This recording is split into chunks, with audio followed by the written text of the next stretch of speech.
So here we are in the Folger Shakespeare Library, which has the best real estate, literary real estate you can imagine, at the end of the mall, right next to the Library of Congress and opposite the street of the Supreme Court. And it's a building dedicated entirely to Shakespeare. And they've allowed Jane in the building. Jane Austen is allowed to stand next to Shakespeare as an equal, even though she's only at 200. It's not as though she has had her full run. But the expectation is she will gain something. But Jane Austen is allowed to be on Shakespeare's turf as a peer.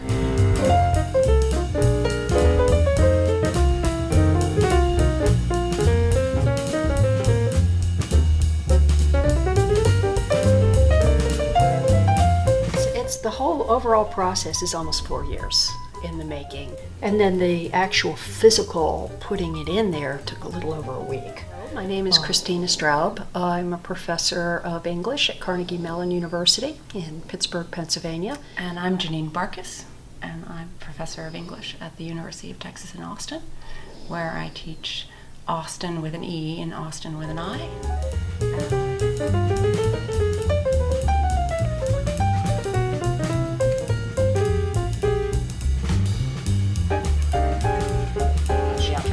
The head conservationist, Renata Mesmer, who's fabulous, invited or sent out an email saying that for a 15-minute window, Folger staff could come down and look at the shirt before they closed the case. That's a big deal. And Janine and I were on the scene witnessing this, and what, about 30 Folger staff members, most of them young women, not all, but almost exclusively women. Flocked down to see the shirt, and they immediately put on this unrehearsed, spontaneous performance of worship.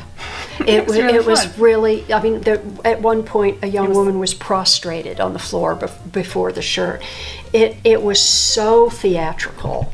And half sincere and half cheeky. Yeah. It was like everyone had a great time. And that, for me, is like total validation for the exhibit, which is all about how these two literary figures have been performed and reperformed and reproduced for 400 and 200 years.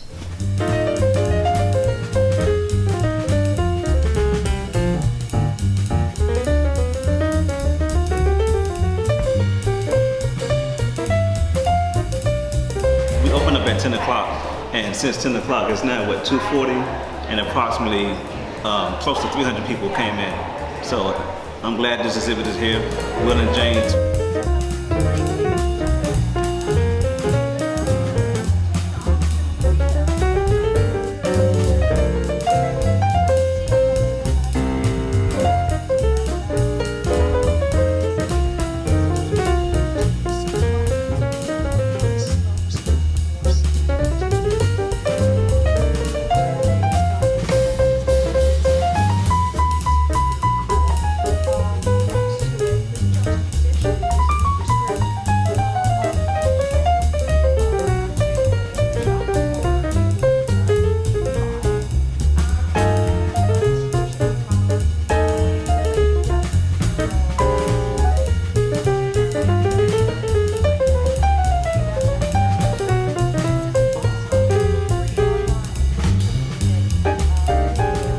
When we were pulling up these boxes filled with this same print of Richard III in one of two poses, both originated by the 18th century actor David Garrick. What does it mean when there are so many iterations of that particular image in different media, in porcelain and in print? And we came to the conclusion that repetition like that actually generates celebrity. Well, firstly, I thought the exhibit was not only educational but fun.